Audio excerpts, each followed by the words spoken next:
नमस्कार, मैं डॉक्टर अर्चना। महिलाओं के स्वरूप पर चिंतन करते करते अत्यधिक व्यथित हो जाती हूँ। अपने स्वरूप को जब समाज के साथ एकाकार करने की कोशिश करती हूँ तो बहुत सारे चिंतन की धाराएं उभर कर आती हैं। उसी चिंतन की धाराओं में आज मैं आपसे अपने विचार साझा करूँगी। मैं डॉक्टर अर्चना सौशील्य। समाज में महिलाओं पर अत्याचार होते हैं लिंग के कारण, पर क्या आपने कभी गौर किया है आत्मा का कोई लिंग नहीं होता, इसलिए ब्रह्मा का भी कोई लिंग नहीं है। शिव और शक्ति दोनों एक ही हैं। भारत के सनातन दृष्टि से स्त्री पुरुष को अलग अलग रूपों में देखा जाना गलत है। इसीलिए अर्धनारीश्वर का रूप ही पूर्णता की पहचान बन जाती है। आज हम महिलाओं को भारत में वेस्टर्न फिलॉसफी उनकी पर्सपेक्टिव से देखते हैं और फेमिनिज्म, विमेंस राइट्स की बात करते हैं। पर क्या हमने कभी महिलाओं को भारत की एकात्मता, इंटीग्रेशन और सनातन धर्म से देखने की कोशिश की है? सृष्टि एक एक कण से बनती है और जब एक एक कण अपने आप हिल भी नहीं सकता, फिर हम एक महिला को एक कण के रूप में अलग से क्यों देख रहे हैं? विवेकानंद ने कहा था, not a single particle can move without taking the whole universe with itself. उसी स्वरूप में, उसी दृष्टिकोण से आज एकत्व को ढूंढती है यह नारी। नारी को हम माँ कहते हैं, नारी को हम बहन कहते हैं। गैर महिला को हम अपमान सूचक शब्द ए ओ करके नहीं पुकारते, क्योंकि हमारा दर्शन उसे सम्मान देता है, बहन जी कहता है। फिर यह महिला विरुद्ध पुरुष दर्शन कहाँ से आ गया? महिला को मुक्त होना है। बंधन किसने डाला? और बंधन का नाम दे दिए पुरुष को, अर्थात आप महिला को पुरुष से मुक्त करना चाहते हैं। यह तो एक दूसरे के सामने आपने पुरुष और स्त्री को खड़ा कर दिया। पर हमारे धर्म में, हमारे सनातन धर्म में स्त्री पुरुष सभी अद्वितीय हैं। याद कीजिएगा, आपकी माँ ने आपको बचपन में सिखाया होगा, सुबह उठते ही हथेलियों को देखो और बोलो, कराग्रे वस्ते लक्ष्मी, कर मध्य सरस्वती, कर मूले गोविंद। अर्थात आपके इसी हाथ में अध्यात्म, विद्या और धन का वास है। हर इंसान की हथेली और उंगलियां विशिष्ट हैं, क्योंकि ईश्वर ने एक जैसी दो हाथ और दो उंगलियां तो बनाई ही नहीं। उसी तरह महिला विशिष्ट है, क्योंकि हर पुरुष भी विशिष्ट है। सोचनीय है, महिला को एक वर्ग के रूप में नहीं, एक विशिष्ट व्यक्तिगत रूप में देखें। सृष्टि के निर्माण में दो शक्तियों की जरूरत होती है, शिव और शक्ति की। दोनों का अस्तित्व विशिष्ट है, किसी एक के नहीं रहने पर दूसरा अधूरा है। इसलिए हर पुरुष को अपने अंदर के शिव को पहचानना है, हर स्त्री को अपने शक्ति का, और यह एक साधना है और गृहस्थ जीवन का यही मूल है। अगर इस विचार को और विस्तार करूं,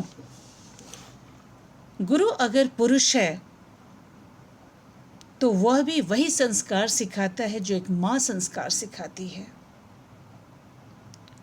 गुरु पुरुष भी हो सकता है, स्त्री भी हो सकता है। तो क्या संस्कार सिखाने की जिम्मेदारी सिर्फ महिलाओं की है? क्या एक पुरुष माँ नहीं बन सकता? मातृत्व तो सिर्फ महिलाओं की धरोहर बपौती नहीं है, पुरुषों का भी उच्चतम विस्तार है। संत ज्ञानेश्वर को माउली माँ कहा गया है और गुरु का माँ बनना ही सर्वोत्तम अभिव्यक्ति है। सारांश बस यही है, माँ बनने के लिए स्त्री होना जरूरी नहीं। पिता भी बन जाओ और शिक्षक बन जाओ, व्यक्तित्व का निर्माण कर दो। निसंदेह माँ बनकर जीवन की पूर्णता होती है, पर माँ तो सिर्फ जन्म देती है और जीवन का निर्माण उसके आसपास के भाई बहन, पिता और शिक्षक भी करते हैं।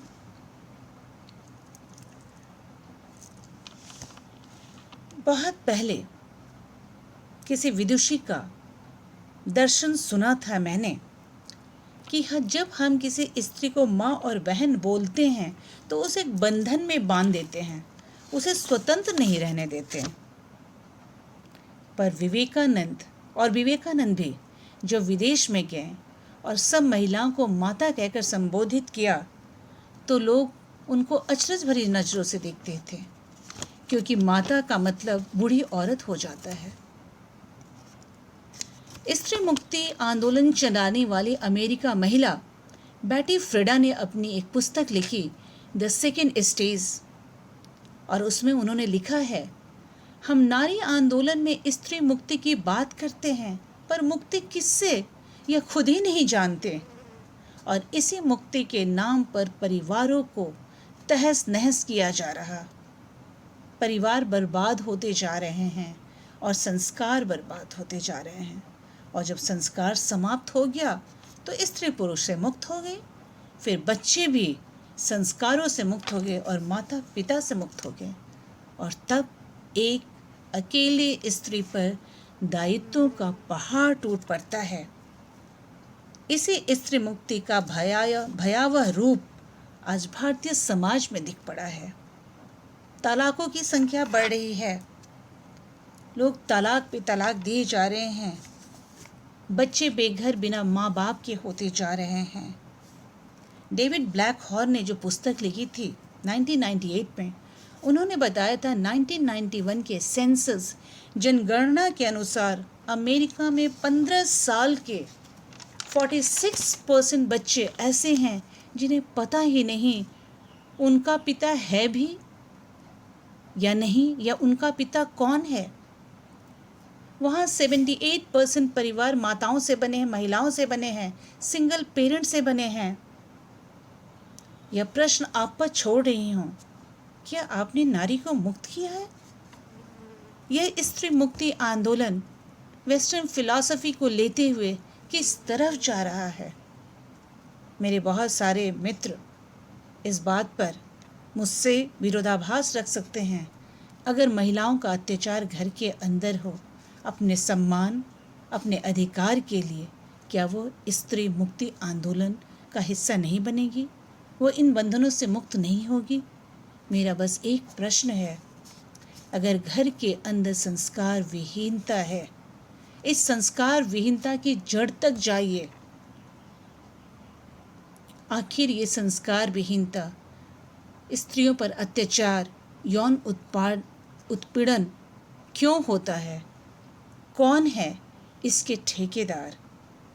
क्योंकि परिवार के मूल्यों को समझे बिना स्त्री मुक्ति आंदोलन का कोई अर्थ नहीं। परिवार के साथ ही स्त्री का अस्तित्व है।